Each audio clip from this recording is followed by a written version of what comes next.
अस्सलाम वालेकुम दोस्तों, एटसी पर दो तरह के प्रोडक्ट सेल होते हैं, फिजिकल और डिजिटल। फिजिकल प्रोडक्ट्स को हम काफ़ी ज़्यादा डिस्कस कर चुके हैं कि कैसे आप एटसी पर फिजिकल प्रोडक्ट सेल कर सकते हैं, कैसे आप उन्हें सोर्स कर सकते हैं, कैसे आप उन्हें डिज़ाइन कर सकते हैं, कैसे आप उन्हें प्रोड्यूस करवा कर ऑर्डर फुलफिल करवा सकते हैं, कैसे आप इनके मॉकअप्स बनाकर उसे एटसी पर लिस्ट कर सकते हैं और लिस्ट करते वक्त कैसे आप इनको एटसी की हैंडमेड पॉलिसी के साथ अलाइन कर सकते हैं। शिपिंग सेटिंग्स आपको क्या रखनी है, शिपिंग पॉलिसी क्या रखनी है, रिटर्न पॉलिसी क्या रखनी है, क्योंकि अगर आप फिजिकल प्रोडक्ट सेल कर रहे हैं तो आपको रिटर्न भी एक्सेप्ट करने हैं। तो ये सारी चीज़ें फिजिकल प्रोडक्ट्स के रिलेटेड ऑलरेडी डिस्कस कर चुके हैं कि कैसे आप एटसी पर अपने फिजिकल प्रोडक्ट सेल कर सकते हैं।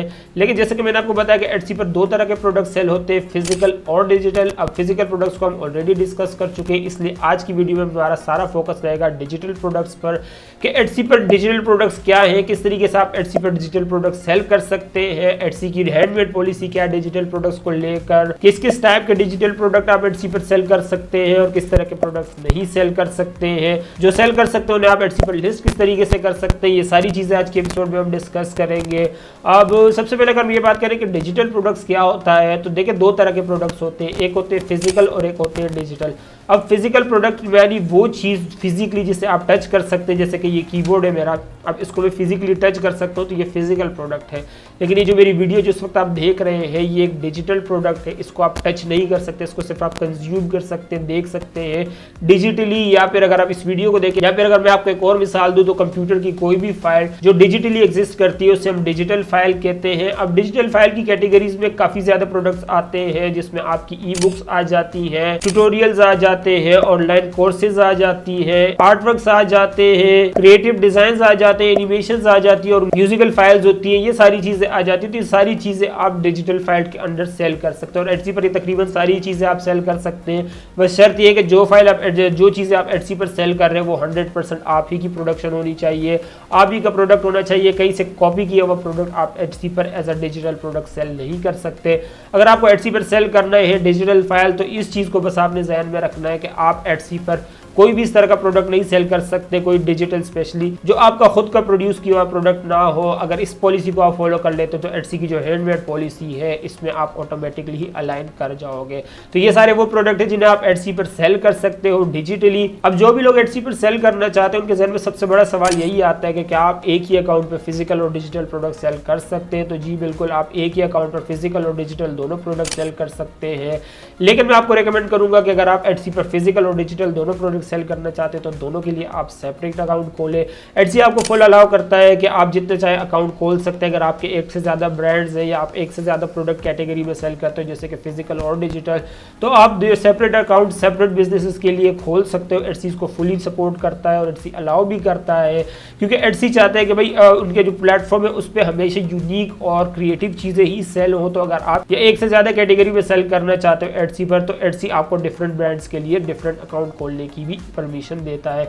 लेकिन इसका ड्रॉबैक ये होता है कि अगर एक अकाउंट आपका सस्पेंड होता है तो उसके साथ बाकी सारे अकाउंट भी आपके सस्पेंड हो जाते हैं। तो अगर आप एटसी पर फिजिकल और डिजिटल दोनों प्रोडक्ट सेल करना चाह रहे हैं तो मैं आपको सजेस्ट करूंगा कि दोनों के लिए सेपरेट अकाउंट ही खोलें, क्योंकि एटसी के जितने भी कस्टमर हैं वो यूनिक और क्रिएटिव डिजाइन या क्रिएटिव प्रोडक्ट्स ही खरीदने एटसी पर आते हैं। तो अगर वो आपके स्टोर पर आके देखें और आप फिजिकल और डिजिटल दोनों ही सेल कर रहे हो तो एक तरह से आपके साथ उनका उस तरीके से ट्रस्ट नहीं डेवलप हो पाएगा जिस तरीके से उनका उस स्टोर के साथ होगा जो या तो सिर्फ फिजिकल या तो सिर्फ डिजिटल प्रोडक्ट सेल कर रहे होंगे। तो इस तरीके से अगर आप दोनों चीजों को एक ही अकाउंट में लेकर चलेंगे तो एक तरह से वो खिचड़ी बच जाएगी और आपकी ब्रांड इमेज जो होगी वो इस तरीके से एटसी पर नहीं डेवलप हो पाएगी जिस तरीके से अगर आप दोनों को सेपरेट ही रखते हैं। खैर ये मेरा सिर्फ पर्सनल ओपिनियन है, आप अगर चाहें तो आप एक ही अकाउंट के अंदर दोनों को सेल कर सकते हैं। एटसी इसकी भी आपको पूरी तरीके से इजाजत देता है कि आप एक ही अकाउंट के अंदर दोनों टाइप के प्रोडक्ट्स को सेल करें। इसके अलावा अगर आप डिटेल में एटसी की हैंडमेड पॉलिसी के बारे में जानना चाहते हैं तो उसे डिटेल में मैंने इस वीडियो में डिस्कस किया, आप जाके चेकआउट कर सकते हैं। आज की वीडियो में हमारा सारा फोकस एटसी के डिजिटल प्रोडक्ट्स पर ही होगा। उम्मीद करता हूं भी आप क्लियर हो गया होगा कि डिजिटल प्रोडक्ट्स क्या होते हैं। अब डिजिटल प्रोडक्ट्स को क्रिएट करने की और लिस्ट करने की बात की जाए तो क्रिएट करने पे अगर हम बात करें तो देखिए डिजिटल प्रोडक्ट्स डिफरेंट टाइप्स के होते हैं। ई बुक्स होती है, उसमें म्यूजिकल फाइल्स भी आ जाती है, उसमें आपकी जो है क्रिएटिव आर्टवर्क्स भी आ जाते हैं, रस्टराइज्ड इमेजेस जो होती है वो भी आ जाती है। इसके अलावा और भी काफ़ी